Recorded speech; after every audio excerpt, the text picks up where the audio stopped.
Hey friends, my name is Joey and welcome back to my channel, Gender Not Found. Bruh. And, excuse me. So today I'm going to try and read 2 chapters of A Guardian Angel. I'm going to read one for sure.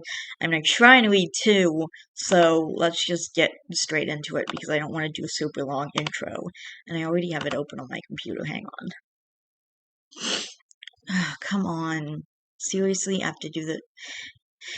Keeps making me do this security check because apparently I have to verify that I'm a human or whatever. Ugh. Seriously? Bus. Next. Um, bus. Verify. Come on. I did have it open, but for some reason it made me do that stupid thing again where I had to verify that I'm a human by clicking on pictures and whatever. So this one has lyrics in it, but I don't know any of these songs, so I'm not gonna try and sing them. I'm just gonna read them, and if you guys know the songs, then whatever. So anyway, chapter 5.5. Okay. When the adults are away, the teens will play. For the first time in a few months, the floors of Marshall's place were spotless. One could see their reflection in the hardwood floors, and they had been cleaned for one good reason. Whoa! Fiona went flying by, sliding on the slippery, polished floors in her socks, spinning around to face Marshall, who plugged his phone into the radio, turning it up loud enough for the bass to shake the room, as the familiar blaring guitar intro surrounded both of them. "Oh, I love this song!" the blonde shouted as Marshall started singing. "Can we forget about the things I said when I was drunk? I didn't mean to call you that. I can't remember what you said or what you threw at me." He sang, looking over to Fiona, who continued, please tell me why. My car is in the front yard and I'm sleeping with my clothes on. Came in through the window last night and you're gone." "Gone," she sang, skating over to Marshall, who grabbed her and spun her around, making the blonde laugh. "It's no surprise to me I am my own worst enemy, 'cause every now and then I kick the living crap out of me. The smoke alarm is going off, and there's a cigarette still burning." Marshall went flying past her, gliding along the floor on his knees and grabbing the cord to his guitar, plugging it in as Fiona sang the next verse. "Please tell me why. My car is in the front yard, and I'm sleeping with my clothes on. Came in through the window last night, and you're gone." Gone. Fiona hadn't noticed that Marshall plugged his guitar into the amp until he started playing the simple solo. Marshall simply grinned and winked at her. When he finished, they both continued to sing. "Please tell me why. My car is in the front yard, and I'm sleeping with my clothes on. Came in through the window last night. It's no surprise to me I am my own worst enemy, 'cause every now and then I kick the living crap out of me. Can we forget about the things I said when I was drunk? I didn't mean to call you that." Marshall once again played along with the music until it ended, as Fiona laughed happily. "Marsh, that was awesome," Fiona said, sliding over and hugging him as he continued to laugh. Never had she had so much fun as they continued to sock skate and sing, Marshall occasionally playing along to the music. She was having an absolute blast. Marshall watched as Kate walked into the room, and sliding over, he spun the cat, watching as her legs flew out from under her with a laugh. "Marshall." "What? I'm just playing with Kitty here," he said, continuing to spin Kate with his foot. Fiona slid over, quickly slamming into the dark-haired teen with her hip and sending him sliding. "Nobody messes with Cake," she said with a glower, picking up the dizzy cat who meowed gratefully when she was placed on one of the carpets. Well, someone's touchy over her, Kitty." "Marshall, I will end you. You can be mean to me, but not Cake." Catching the seriousness in her voice, Marshall nodded, hands up in surrender.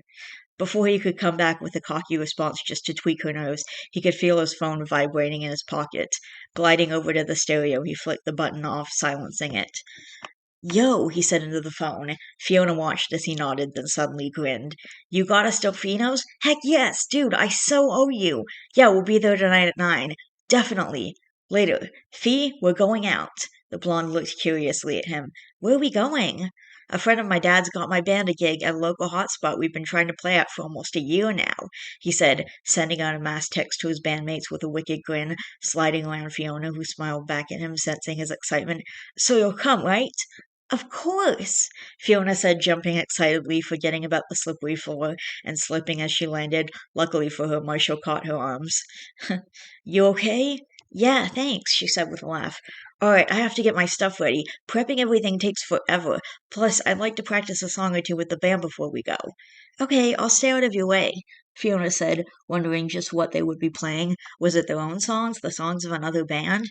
Curiosity burned bright within her, but pushing it aside, she went upstairs to take a shower and get ready. In the time it had taken for Fiona to get showered and dressed, Marshall's bandmates had arrived, set up their stuff, and had already begun practicing. They went at it for almost 2 hours, and from what Fiona could make out, they were going to play 3 different songs, and to her delight, they sounded amazing. Finally, around 7:30, Marshall walked back to the living room, grinning. "I've got to get changed. Everything's loaded up in FP's truck. Give me a few minutes, and we'll hitch a ride with him, okay, Fee?" "Sure, take your time," the blonde said with a smile, sitting on the arm of the couch. She was wearing her favorite dark blue skirt and shirt, and her favorite She was wearing her favorite dark blue skirt and shirt, and her long blonde hair was tied up in a ponytail. She watched as Marshall hurried up the stairs. The blonde sat fiddling with her hair when the door Marshall had come out of opened up, and a young man with a bright red mohawk walked in. However, he paused when he noticed Fiona. "Well, hello, cutie," he said, beelining for the blonde and taking her hand, and before she could snatch it back, he kissed it with a wink. "My name's Ignitus, but the guys in the band call me Flame Prince for 3 reasons. 1, because I'm a bit of a hothead. 2, because I'm kind of a pyro. And 3, because I have red hair. So tell me, what's your name, beautiful?" Fiona? Marsh is upstairs. You should be down soon," she said, scooting away from him a bit. "Oh, so you're the Fiona he's been talking about," the redhead said, backing up a bit. "Makes sense," he said with a laugh, scratching the back of his head with a grin. "Tell Marshall I'm ready when he is." "Okay, I will. Nice to meet you, FP," Fiona said with a smile, making him blush as he walked from the house. "Ready to go?" Marshall said as he descended the steps, wearing his usual plaid shirt with the sleeves rolled up and jeans.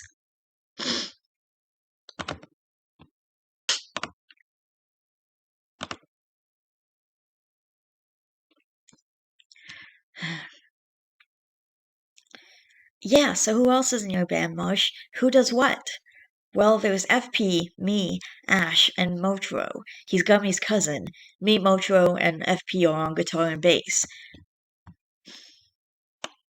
I'm the lead guitar, FP's bass, and Moko really depends on the song. More often than not, he does the backup guitar.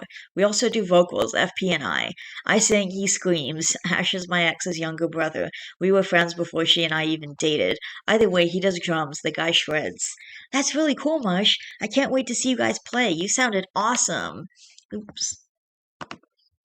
Hearing this, he grinned as they made their way to the truck in the driveway.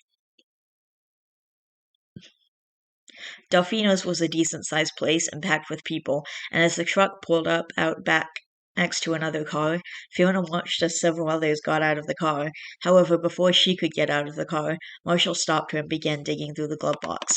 "Here, wear this. It'll get you in and out of the place and backstage. This way they'll know you're with the band." "Cool, thanks, Marsh."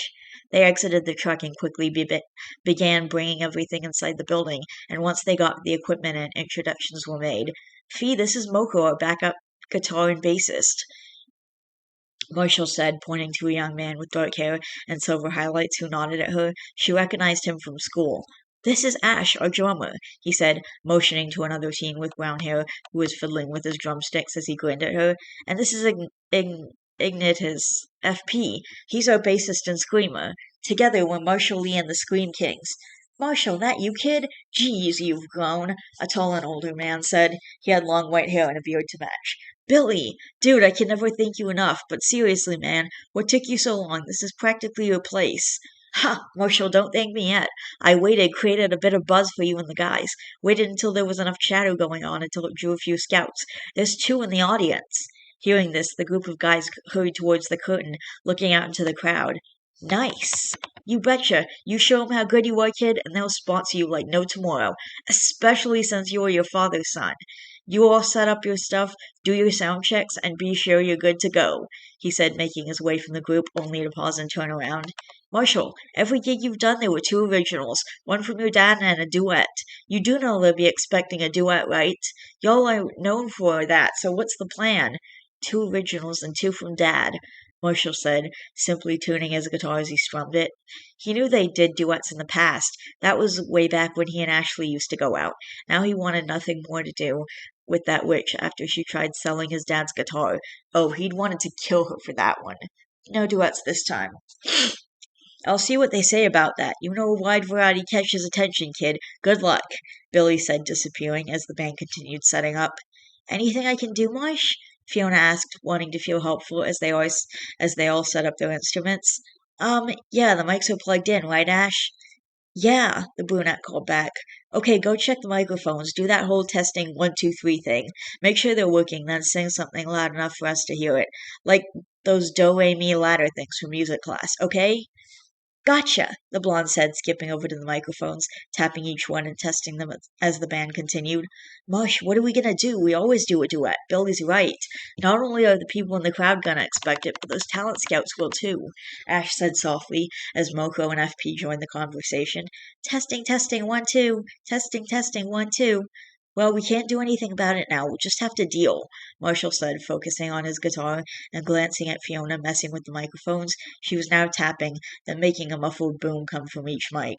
But what if it costs us a chance at recording? Moko, the silver-highlighted teen, asked quietly. Then that's that, and we'll try again, Marsh said just as softly. I'm finding out that maybe I was wrong. I could always call Ashley, Ash said with a shrug, but seeing the deadly glare Marshall sent him, he immediately shook his head. That I've fallen down and I can't do this alone. Okay, no calling Ashley. Bad idea. Never bringing it up again. Good. Don't. Stay with me. This is what I need, please. Guys, maybe Marsha's right. We'll just have to deal with. Do you guys hear singing? They all stopped speaking, listening to the sound of the voice. Sing us a song, and we'll sing it back to you. We can sing our own. But what would it be without you? Oh. Dude, I hear it too, Marshall said, turning around and staring in shock at Fiona. She was singing like that. I am nothing now, and it's been so long since I've heard a sound, the sound of my only hope. That's Blondie checking the microphones, Flame Prince said, staring in shock along with the rest of the group. Fiona, it seemed, was lost in her own world as she sang into the microphone. This time I will be listening. Dude, she can go do the duet with you, FP said, and just as he made to go over to the blonde, Marshall stopped him as Fiona continued.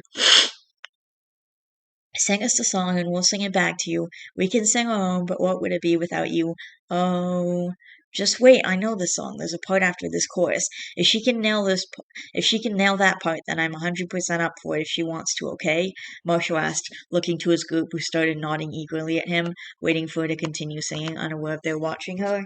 This heart it beats for only you. This heart it beats for only you. Oh.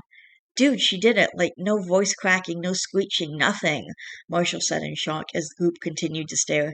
This heart it beats for only you, my heart is yours. And then it repeats 3 times. This heart it beats for only you. My heart is yours, my heart is yours, my heart is yours. Oh, my heart is. Dude, she's in. Ask her now, FP said, the rest of the band giving Marshall pleading looks. Fine, but if she says no, that's her choice. Got it? Yeah, they chorused, making Marshall shake his head as he walked over to the blonde. Fiona, I didn't know you could sing like that. You were singing earlier, but it sounded nothing like this. Huh? Oh, that was nothing, just a song I like, she said, shrugging. Fee, when we play a gig, when we used to play, I was dating Ash's sister, and they'd always wanted a duet. If the crowd wants one tonight, would you be willing to sing with me? Marshall asked, feeling his heart race. Every single ounce of his being was silently pleading with her to accept. What would we what would we be singing? Anything you would be comfortable with, he said quickly. What ones have you done?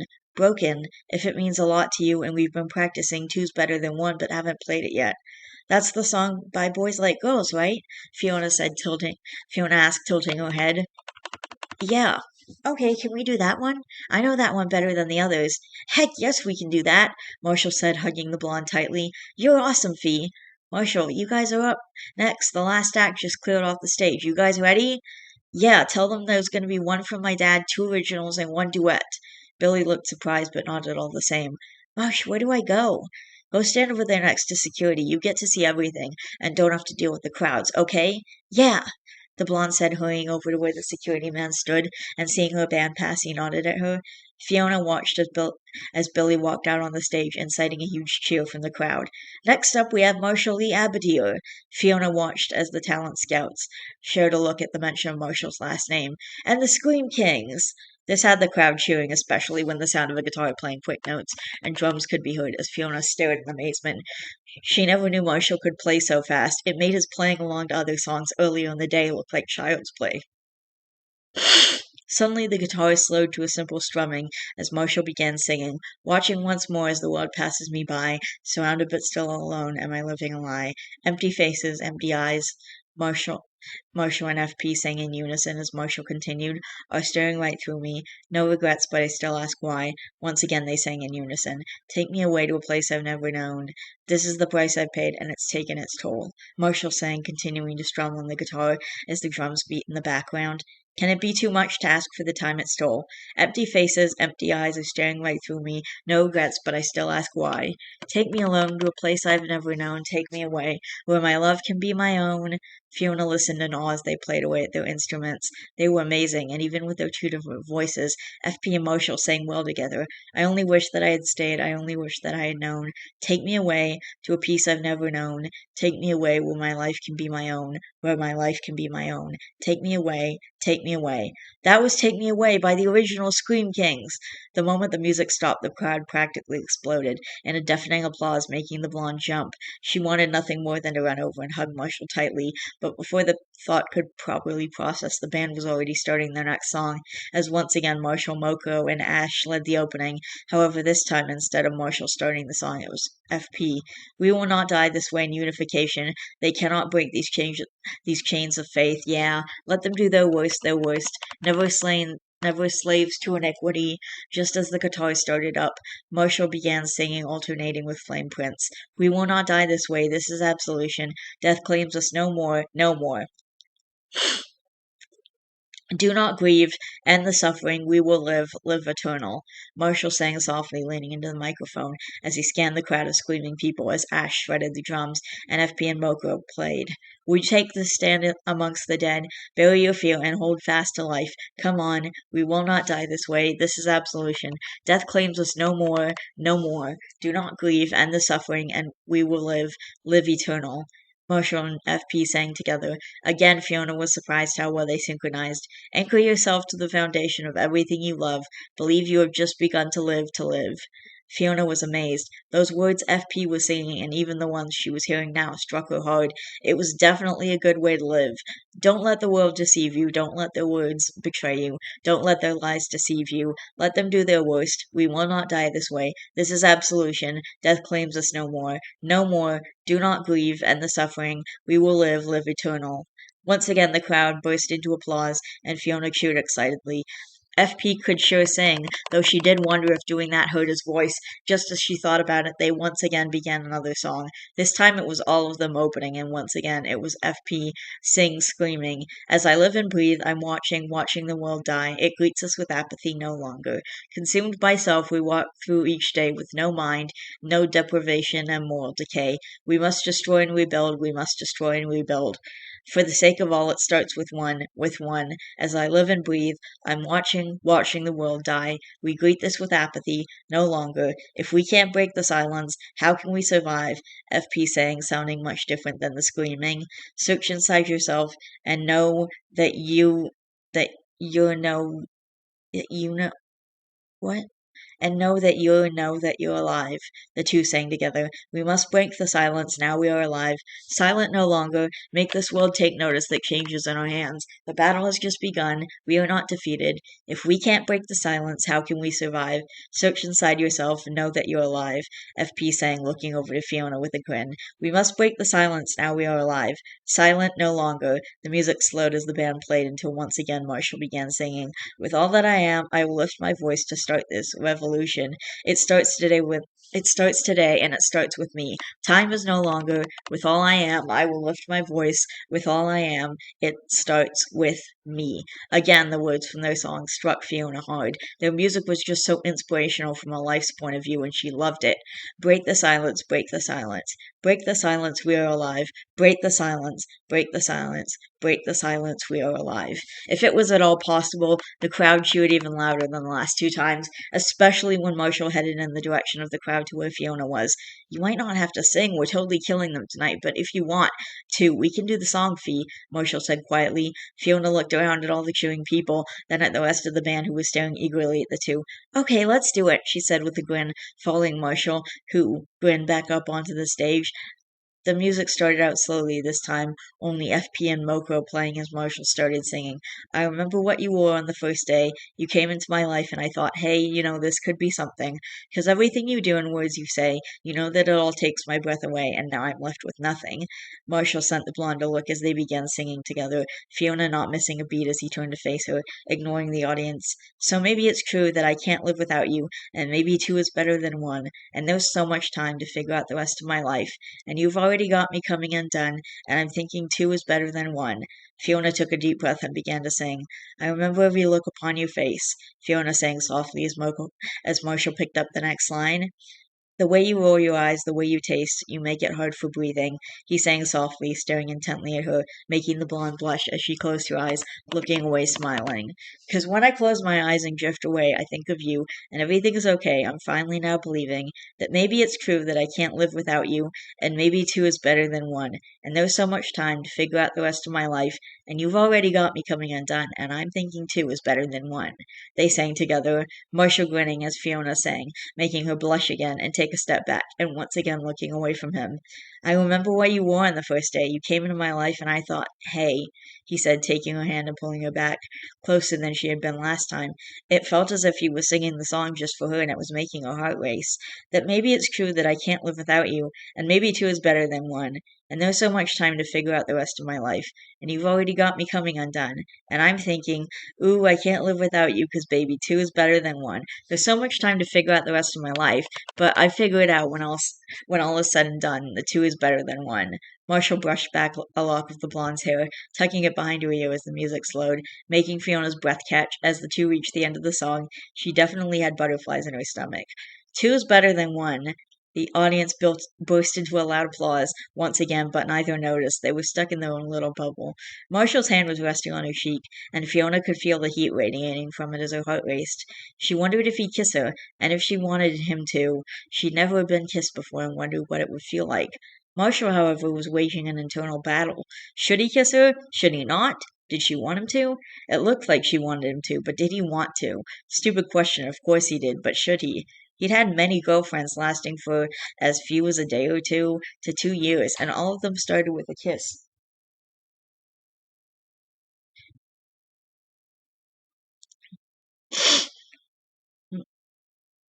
Kissing, though, led to more adult things, and with adult actions came adult consequences. It always happened. His relationships always led down the same road, ending the same way. Fiona, though, she was just as innocent. She was still only 16. He couldn't do that to her, not when her greatest thrill in life was winning at a game of Street Fighter, or rather now, singing on a stage to a live and large audience. Yeah, she was far too innocent for that, and anything that led to it. Reaching around her, Marshall pulled Fiona into a tight hug, kissing the top of her head. You're so awesome, he said softly into her ear, feeling as the heat radiated from her face as she hugged him back, her forehead resting on his neck. Marshall could feel her smile. Thanks, Marsh. Suddenly their bubble was broken as the rest of the band jumped them, and suddenly it was as if the volume for the rest of the world had been switched back on, as the deafening screams of the crowd met their ears.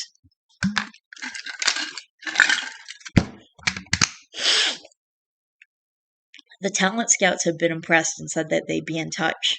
Billy said that that was a good sign, and by the time they had gotten all their equipment put away and loaded back into the truck, it was 1 in the morning.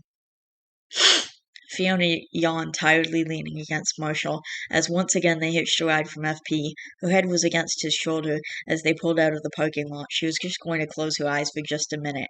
They had finally pulled up to Marshall's house, and when he nudged her, the blonde didn't respond. She was fast asleep. He smiled softly, and after being assured by FP that he could handle the equipment by himself, Marshall lifted the girl from the seat of the truck and carried her into the house, the red-haired teen getting the door. Carrying Fiona up the stairs, Marshall entered his room and placed her gently on the bed, watching as her brow furrowed from the loss of heat.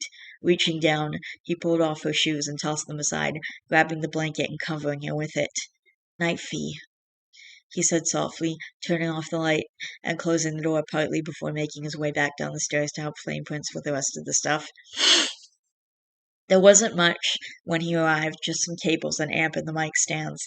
Together they brought the amp into the garage, and they each grabbed two stands, Marshall looping the cables on his arm. So, where's Fiona?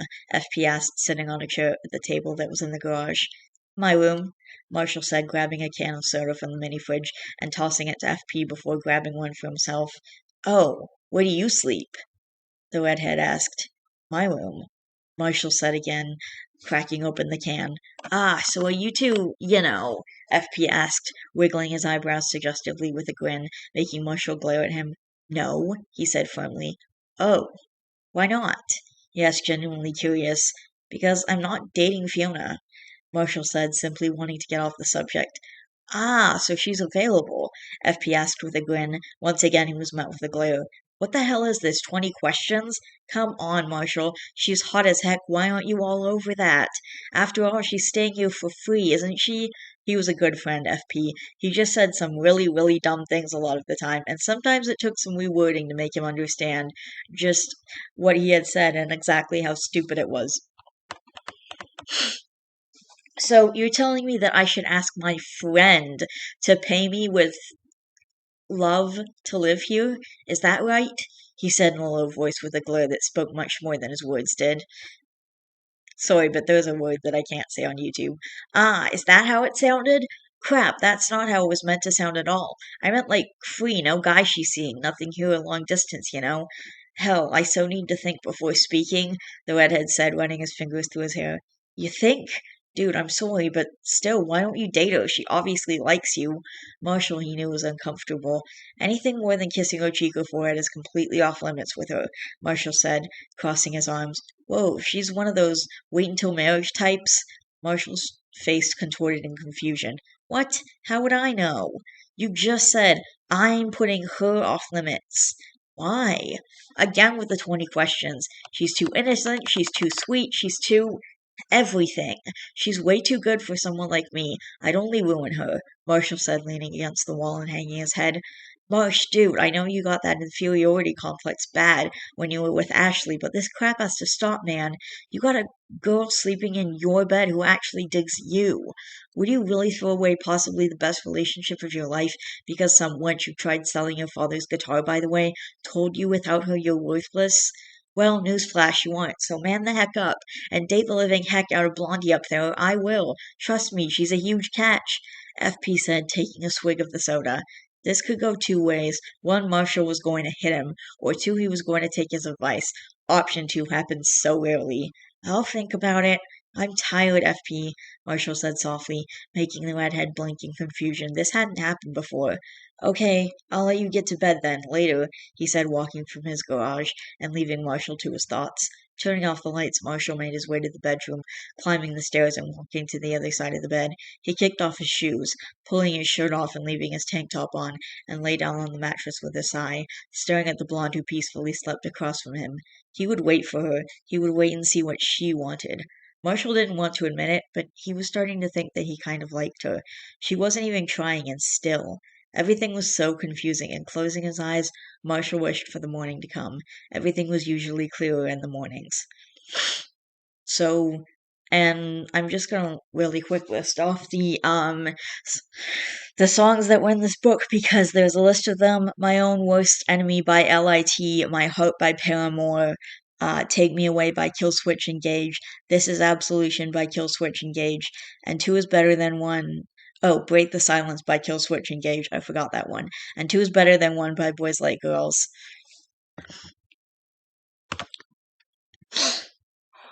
So that was chapter 6, and I'm gonna refill my water, and then I might try and do chapter 7 as well.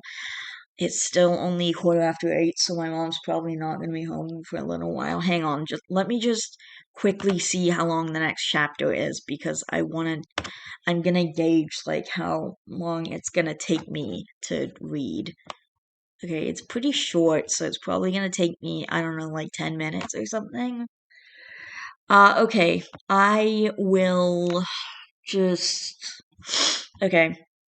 And maybe for my water, I'm gonna pause this right now. Actually, I'm gonna stop this and then I'm gonna try and read chapter 7. I need to go refill my water.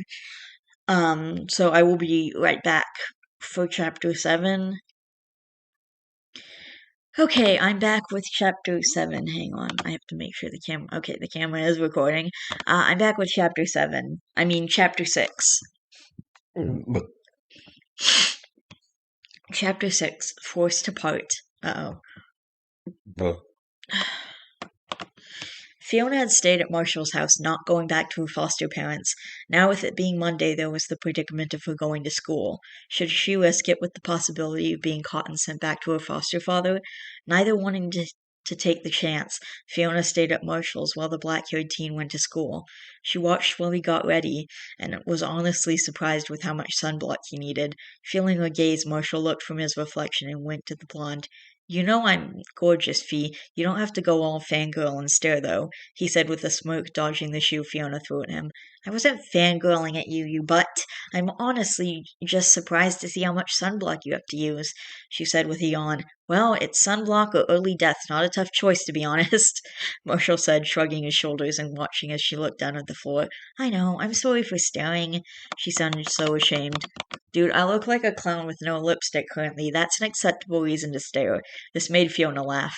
After the sunblock was rubbed in and he pulled on his gloves and hoodie, he grabbed his bag and umbrella, and with a wave goodbye to Fiona, he made his way to school. "Marshall Lee, you're gonna be mad at me." "What'd you do, Gummy?" Marshall said. Marshall asked, looking at the strawberry blonde who sat across from him at the lunch table. "Stop calling me that. Fine, Bonobo." "Geez, that's worse. What do you want, Gumball?" Marshall asked, finally just deciding to settle with using his nickname from when they were kids. "I know that Fiona's at your house. You're too calm for a guy whose friend went missing." Hearing this, the black-haired teen growled. "What did you do?" "I told them where she was. If there was an issue with her foster family, then she has to deal with it. She can't just run away," the strawberry blonde said quietly enough for only Marshall to hear. At the beginning of the school day, all of the students had been brought to the auditorium and told about Fiona's disappearance. Now that he thought about it, Marshall really should have acted more concerned. "Damn it! What the hell? Why would you do that?" Marshall said, pushing himself from the seat only for his counterpart to catch him and push him back in the chair. "Marshall, you could get arrested if you go back there. Right now you could be charged with aiding and abetting a runaway and kidnapped because she's still a minor. I know that everything you did had the best of intentions because that's just who you are whether you admit it or not.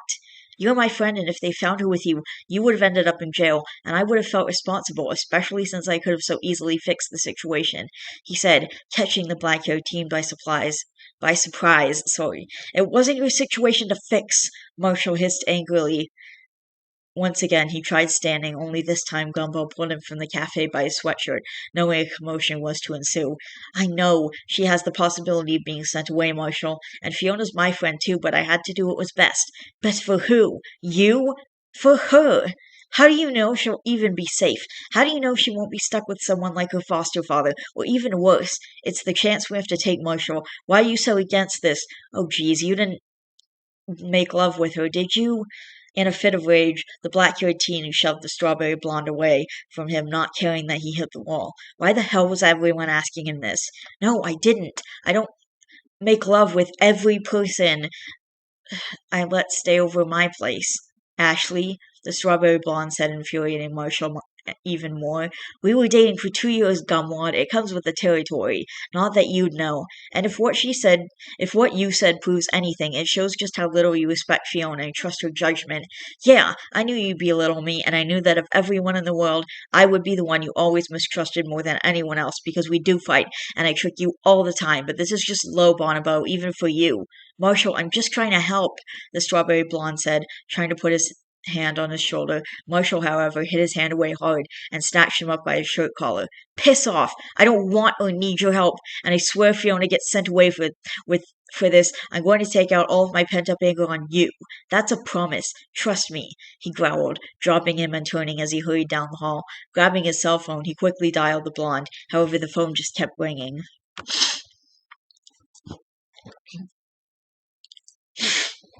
Fiona sat in the downstairs closet, silently listening to the people wander through the house. She's supposed to be here. Some of her belongings are here, so this is definitely where she's staying. Everything I could find on the property, owners say that it belongs to a kid who goes to the same school as she does. You mean the kid's parents? No, the kid. I looked him up. There's nothing in the system on him. He's no straight-A student and does have a record of fighting at school. Do you think maybe he's keeping her here against her will? Possibly. Suddenly Fiona felt her phone vibrate on her leg and tried catching it as it hit the floor of the closet with a loud clatter. Immediately she heard footsteps approach and watched as the door opened wide. Miss Fiona, we've been looking for you for days, one of the officers said in an accosting tone. Please don't make me go back there. Fiona, I have a few questions for you. Did the young man you were staying with know you ran away? Know you ran away? Was he aware that you had fled your home? The second officer asked gently, pulling the girl up by her arm. I asked him if I could stay for a few days, and he said yes. He didn't know I ran away. But please, you can't take me back there. He'll do something worse, the blonde pleaded, making the officer's shirt look. Who will do something worse? The first asked. My foster father. What has he done? The second one asked. Still feeling her phone vibrate, Fiona ignored it and told the officers all of what had happened, and as she finished the story, she was pleading with them. Please, it's not Marshall's fault. He didn't do anything wrong.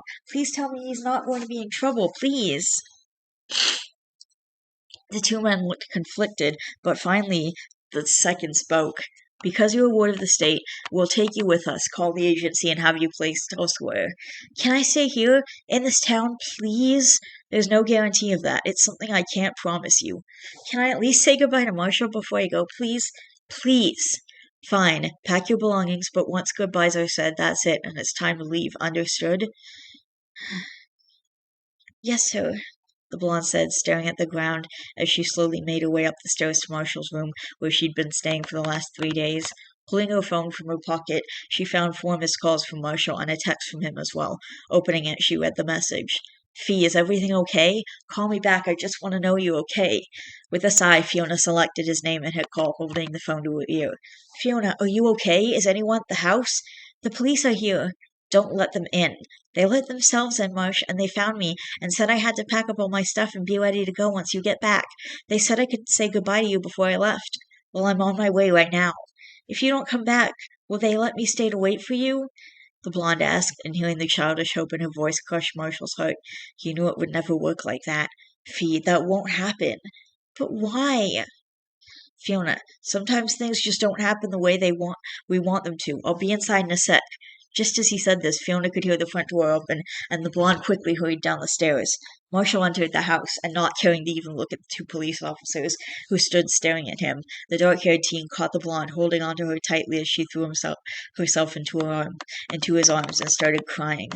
Marsh, I don't want to leave. I like it here. I like hanging out with you. I don't want to go away because you'll forget about me too, just like they all did. I don't want you to forget me. Marshall closed his eyes tightly and hugged Fiona hard. I won't forget you, I promise. I never make a promise that I can't keep, Fiona. We'll always be friends. You will always be my friend, and I don't want you to go away. I feel like I've come alive since I met you. You're my best friend. We'll talk every day. I'll come visit you. I'll fly across the country if I have to, I swear. I just want to stay here, she sniffed, holding on to him tighter. I know, Fee, I know. Do you remember what I said to you the day we met? You're part of my family now, remember? You don't have to see each other every day to be friends. You just have to remember each other and the promise to be friends.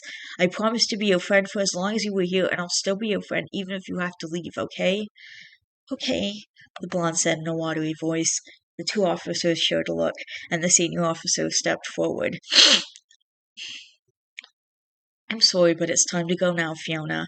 Those words made her cry harder, shaking her head no as she clung tighter to Marshall, who swallowed thickly and looked over to the 2 officers. He could see the pity clearly on their faces as the second officer walked up, covering Fiona's hand gently with his own, and forcing her to release her grip on Marshall's shirt. However, before she could be pulled away, Fiona stopped, catching the front of his shirt. They won't let me take cake this time. Can you take care of her for me? The blonde asked as Marshall nodded. Oh, Jesus Christ. Yeah, that's no problem. You'll have her back in no time. This made the blonde give him a watery smile that soon gave way to tears as the officer gently applied pressure to her back, urging her towards the door, the other holding her backpack. Oh my God. Bye, Marshall. Fiona said softly, watching as he blinked several times and swallowed before speaking. He knew on, he knew on some kind of instinctual level that this would not be that this would be the last time he'd see her for a very long time. Bye, Fiona. He watched as she was led through the door, the second officer closing it behind him. However, before pulling the door shut, the officer whispered 2 words loud enough for Marshall to hear. I'm sorry. Walking over to the window, he watched as the blonde sat in the back of the car, one of the men shutting her door for her. In the back seat of the car, he could see as he pulled her knees onto her chest and broke down sobbing, and the sight killed him. He watched as the officers entered the car as it started and slowly pulled away. Fiona looked out the window towards the house at Marshall standing in the window. She placed her hand against the glass and saw him do the same. The glass was cool under his skin, but as they drove out of sight, he clutched the glass, leaning his forehead against the pane, gritting his teeth as he tried so hard not to scream, not only at the pain from the sun, but at the pain in his heart.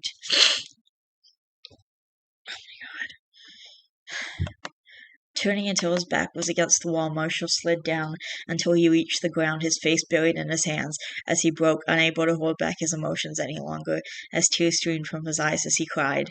It seemed like days, but he knew it had only been an hour or so when he finally stopped. The sound of a tinkling bell could be heard as the low purr slowly grew louder, until finally Kate rubbed against his leg. Reaching over, Marshall picked up the cat. I hate to break it to you, Kate, but Fiona's not coming back today. I don't know if she'll ever come back. Marshall Lee's journal.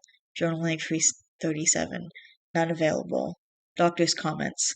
Marshall has not shown up today, which is unusual for him, given my conclusion that he is indeed quite sane. His lack of attempted effort concerns me, and I will be either going out myself or sending another of the doctors to check up on him. Simon Petrikov. Oh my god. Oh. Oh my god, I really want to read another chapter, but I have to stop.